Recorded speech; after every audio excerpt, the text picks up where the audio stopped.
All right, welcome back everybody to the Hotspot. We are live on YouTube and on Facebook and in KOM TV. I'm Jason Salas once again. Now, Starbase is a STEM, that's science, technology, engineering, and mathematics. It's a based curriculum in STEM, which is really a hands-on and minds-on program, and those really work in synergy.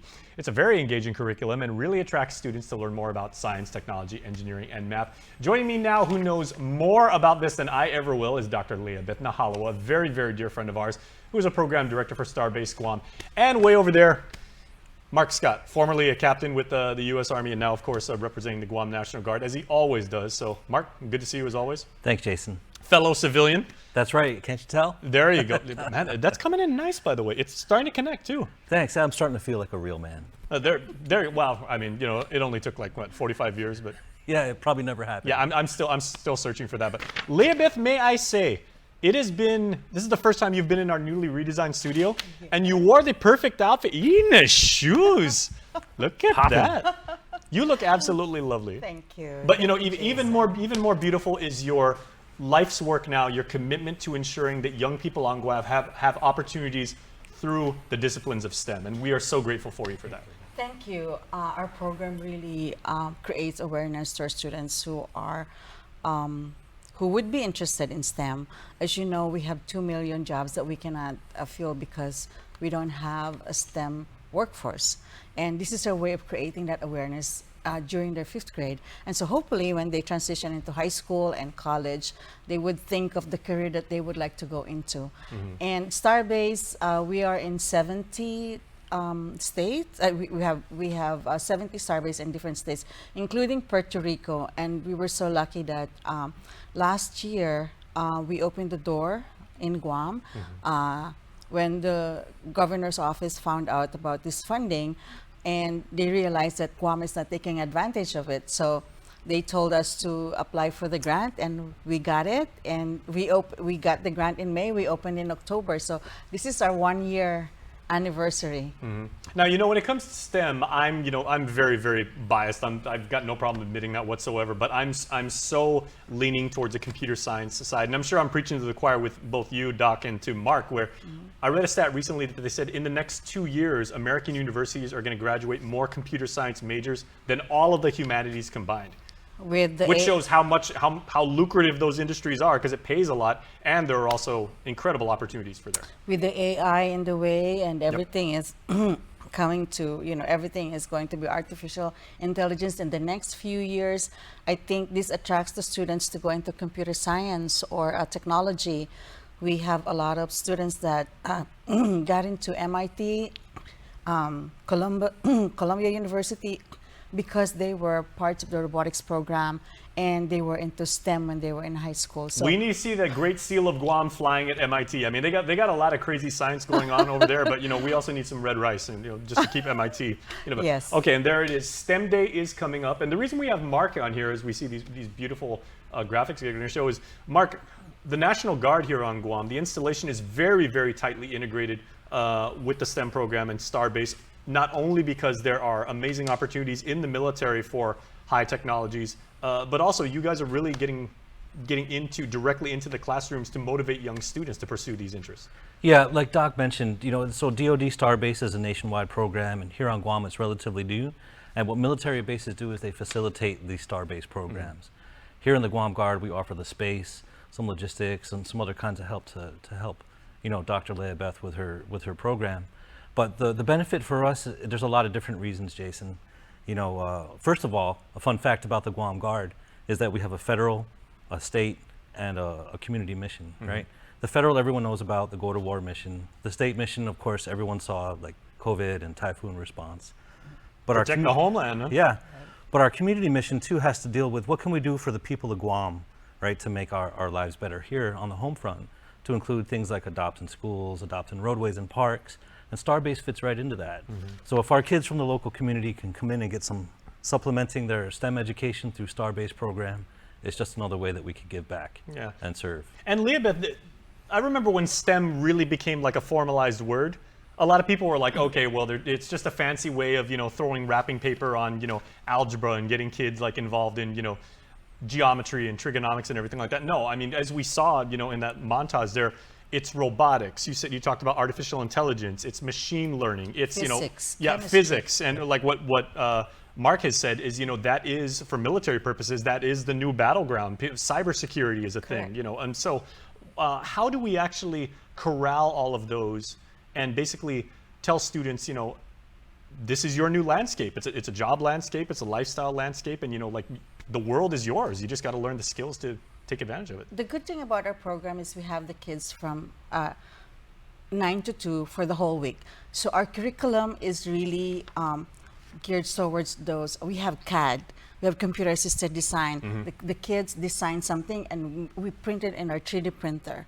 So there's a lot of curriculum now that we have available for the kids, not just the boring science sometimes that we had when we were young, but we make it fun. I still don't get mitosis.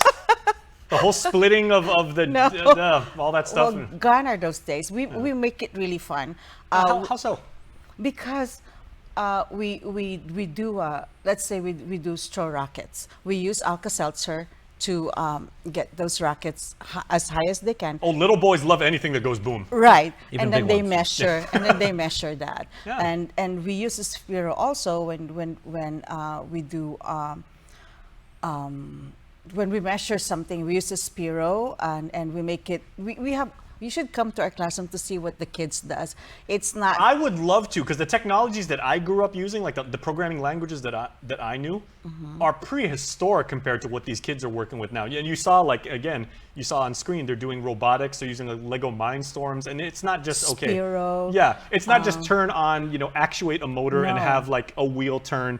You're No. actually getting a robot to do a certain action and then autonomously make a decision. Correct. That is crazy. Yes, and also the good thing about that's just elementary. For high school, we have, as you know, where Guam is going to, Starbase is actually going to participate in the first global competition in Switzerland. So we're leaving, I have kids that are coming with me to Switzerland on Monday. So we receive the kit in a box and they have to turn it into a robot. And so this robot is going to compete with other countries, 197 countries in Switzerland. So we are really excited about our kids that are joining this And they are program. neutral, so we've got a really, really good shot at taking first prize. Correct. Yeah. Correct. So Okay. a lot of things are going on at Starbase, and I wish people can come. We actually extend this to everybody, all the schools, and even private schools. We just got a word that we might have a classroom in inside Anderson Air Force Base. Excellent. And we're also opening. Go Dragons! Also opening in Saipan. So Okay. they're going to be under Guam Starbase. So Wonderful. lots of things are happening. So it's exciting for our kids and Guam as well. Well, let me ask Mark. Being as involved as you are, and we saw the General Agagi was in the classrooms, motivating the kids, but also soliciting feedback. So when the kids are saying either they're offering that feedback loop and everything, what pro and con are you guys receiving as far as how kids are responding to STEM? I have yet to see a con, Jason. As a former educator, General Agagi, and myself too, both former teachers, we could see it in the children's faces and the students' faces. The smiles, the lighting up, the raising of the hands. It's such an engaged classroom, and that's the dream of any educator, right? To see the hands-on, the minds-on. The General did teach at GW for a long time. That's right, yeah. A lot of former educators around here.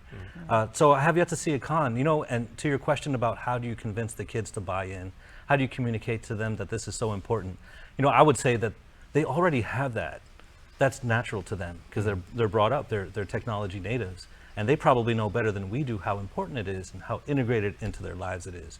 So all we have to do is facilitate what Doc here does and let the kids take it from there. Okay, well, Leah Beth, central to any understanding of STEM is, of course, the importance of the network, all right? Yes. And it's not just the lessons that are taught from instructors in the classroom, but it's also extended to the home and having kids, they say, wow, I just learned about, how a bridge works, what a truss does and, load bearing and all engineering principles. But when they get home, how can parents be more involved such that, the STEM learning continues and, kids are really motivated to, stay with it?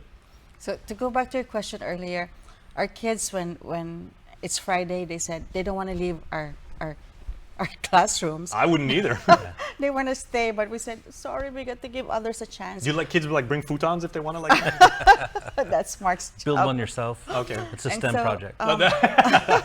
we have a folders that we have the kids bring it to their parents so they can see, the parents can see what actually they did during the, every day. And our challenge is that when they go back to GDOE, what's next? So, I hope that they can continue to do what we are doing as well. And I know that GDOE is having their workshops for the teachers in terms of STEM, and some of it is in what we do is already being incorporated in the classroom. But I think we should continue to talk about STEM. We should really push for STEM curriculum based, even just one class per day. Yes, please. Okay, now for both of you, I'm curious. I'm not a parent myself, but if I had children, I would definitely want to get involved and be very active in their STEM learning. But again, the mathematics they're learning, the physics, these are topics that are the chemistry. These are so advanced compared to what I had in school, and I'm sure Mark, you would agree. How could I, as a parent, maybe educate myself? And are there resources that we can go to, like locally or on the internet, where I can learn about things like how to communicate with my kid about matrix math and like all this crazy stuff? Yeah, there's of course a lot of resources online, Jason. But so this is just my personal take on things. My personal thinking. You're not a parent, but you got a lot of fish. yeah, fur babies. Yeah.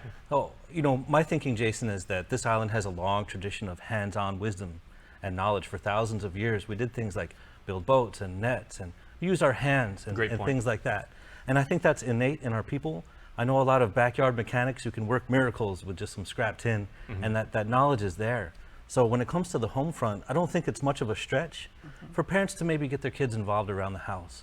Help me, even if it's bush cutting. Did you know how this internal combustion engine works? That is a fantastic point. A lot of us already know it. Not just gadgets. Right. Yeah, and that's a strength that we already have here. Yeah, so even something like if kids want to, they go to grandma's house and they're like, Grandma, can you show me like how you husk the coconut and everything?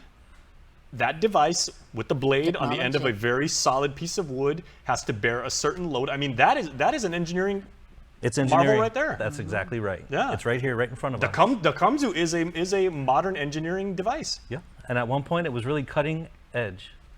Ah. Sorry. So we've got STEM and wordplay on display here.